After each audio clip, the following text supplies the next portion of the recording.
Assalamualaikum anak-anakku semua. Bagaimana kabarnya hari ini? Mudah-mudahan kita semua dalam keadaan baik-baik saja. Masih di buku tematik tema 5, muatan pendidikan kewarganegaraan.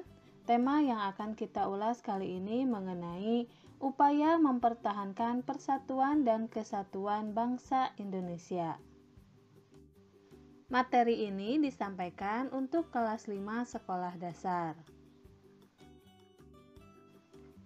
Pentingnya persatuan dan kesatuan bangsa untuk mewujudkan negara yang berdaulat tidak lepas dari pengaruh berdirinya organisasi, baik itu kepemudaan atau berupa partai. Salah satu contoh organisasi yang memperjuangkan persatuan dan kesatuan bangsa Indonesia adalah organisasi Budi Utomo. Organisasi ini berdiri pada tanggal 20 Mei tahun 1908, didirikan oleh Sutomo, seorang mahasiswa Stovia yang terinspirasi dari Dr. Wahidin Soedirohusodo yang ingin mengubah cara berjuang rakyat Indonesia dari perjuangan fisik kepada cara perjuangan melalui pendidikan. Para pendiri Budi Utomo berusaha membangkitkan kesadaran masyarakat Indonesia kala itu terhadap pentingnya persatuan dan kesatuan bangsa tanpa perlu mempermasalahkan perbedaan agama dan suku. Dengan berdirinya organisasi pertama ini, pemerintah mencetuskan bahwa setiap tanggal 20 Mei diperingati sebagai Hari Kebangkitan Nasional. Selain organisasi kepemudaan, beberapa partai pun muncul dalam upaya mempertahankan persatuan dan kesatuan bangsa. Salah satu contohnya adalah Indische Party. Pendiri dari partai ini adalah Dawes Dekker yang memiliki nama Indonesia Multatuli, kemudian Cipto Mangunkusumo, dan Ki Hajar Dewantara. Partai ini didirikan di Bandung pada tanggal 25 Desember 1912. Partai politik ini berani mengkritik pemerintah Belanda dan menuntut kemerdekaan Indonesia. Indische Party merupakan salah satu upaya bangsa Indonesia mempertahankan persatuan dan kesatuan. Mereka bersatu mengusir penjajah untuk meraih kemerdekaan. Salah satu peristiwa penting yang memperkuat persatuan dan kesatuan bangsa Indonesia adalah peristiwa Sumpah Pemuda. Kesadaran akan pentingnya persatuan dan kesatuan bangsa mendorong para pemuda dari berbagai suku bangsa yang ada di Indonesia, di antaranya Jong Java, Jong Batak, Jong Sumatera Nenbon, dan yang lainnya, untuk mengambil tindakan patriotisme. Pada saat itu, para pemuda yang berbeda suku bangsa, adat, dan bahasa bertekad untuk bersatu dengan membacakan sebuah sumpah. Sumpah ini merupakan janji para pemuda yang mewakili masyarakat Indonesia untuk bersatu membentuk sebuah negara merdeka yang bebas dari penjajahan. Berikut adalah sumpah dari para pemuda yang ikut dalam kegiatan Kongres Pemuda II yang disebut dengan Sumpah Pemuda.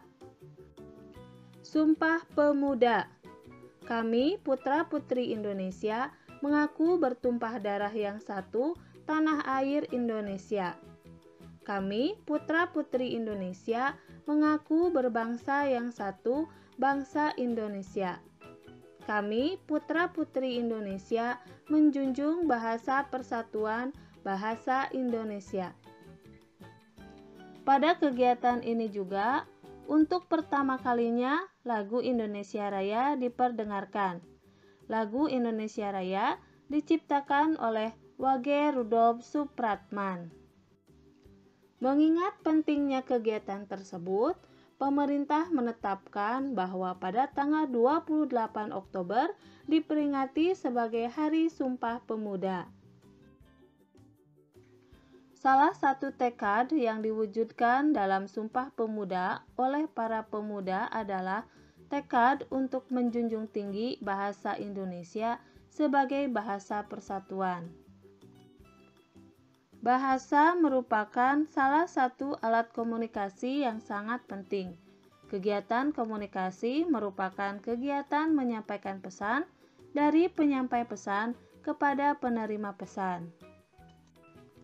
Dengan dijadikannya bahasa persatuan, bahasa Indonesia menjadi sebuah alat komunikasi yang bisa mempersatukan seluruh bangsa Indonesia.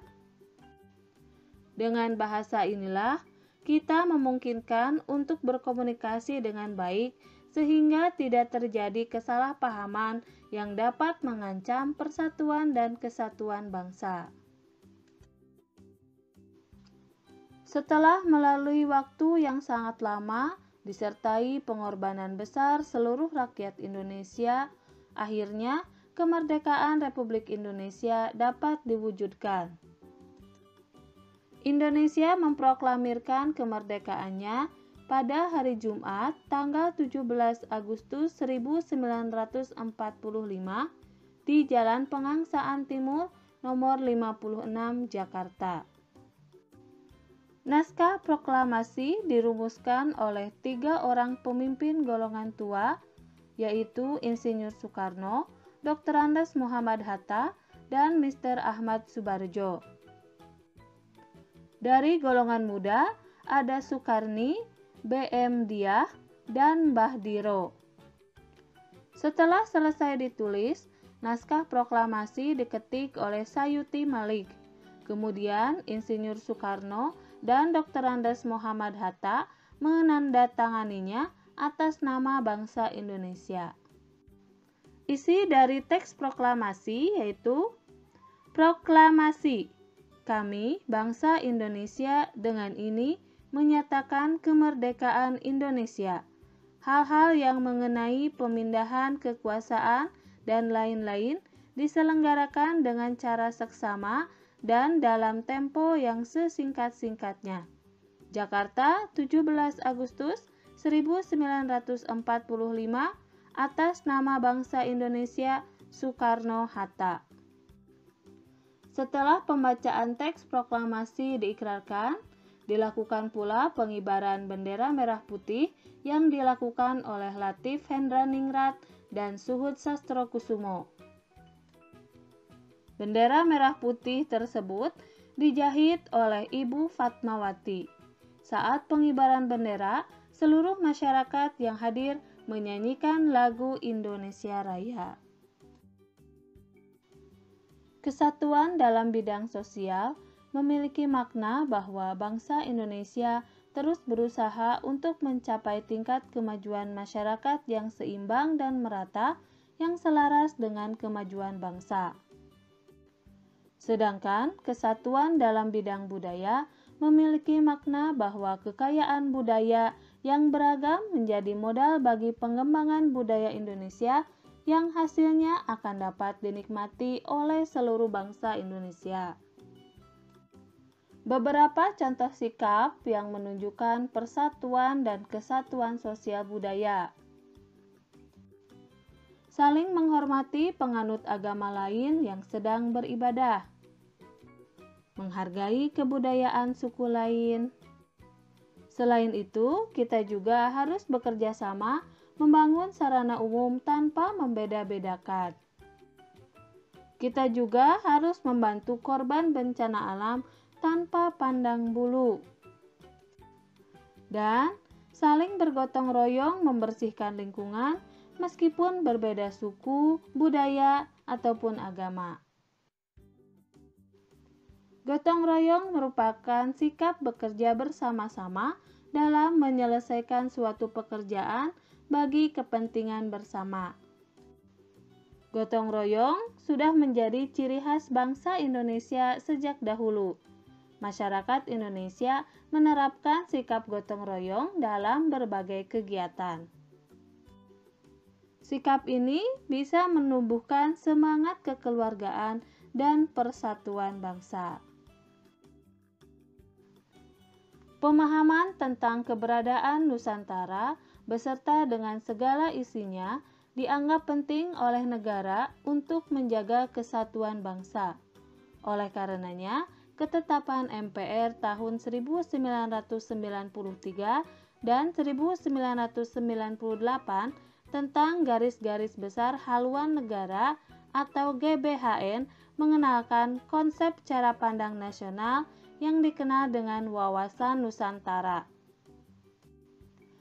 Wawasan Nusantara adalah cara pandang dan sikap bangsa Indonesia mengenai diri dan lingkungannya dengan mengutamakan persatuan dan kesatuan bangsa serta kesatuan wilayah dalam menyelenggarakan kehidupan bermasyarakat, berbangsa, dan bernegara untuk mencapai tujuan nasional. Wawasan Nusantara ini dapat menumbuhkan dan mempererat rasa kesatuan, persatuan, dan senasib sepenanggungan kepada seluruh rakyat Indonesia. Dalam kesatuan ekonomi, wawasan Nusantara mencakup beberapa hal.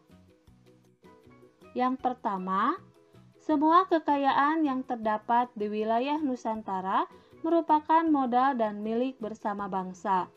Kebutuhan untuk keperluan hidup sehari-hari harus tersedia merata di seluruh wilayah tanah air.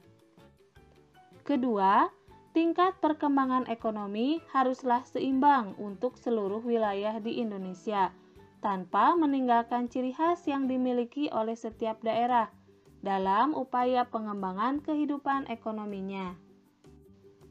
Yang terakhir, kehidupan perekonomian di seluruh wilayah Nusantara merupakan satu kesatuan ekonomi yang diselenggarakan sebagai usaha bersama atas asas kekeluargaan dan ditunjukkan bagi sebesar-besarnya kemakmuran rakyat. Kita juga harus memperhatikan cara-cara menjaga persatuan dan kesatuan dalam kegiatan ekonomi. Bersikaplah terbuka terhadap pelaku ekonomi yang lain.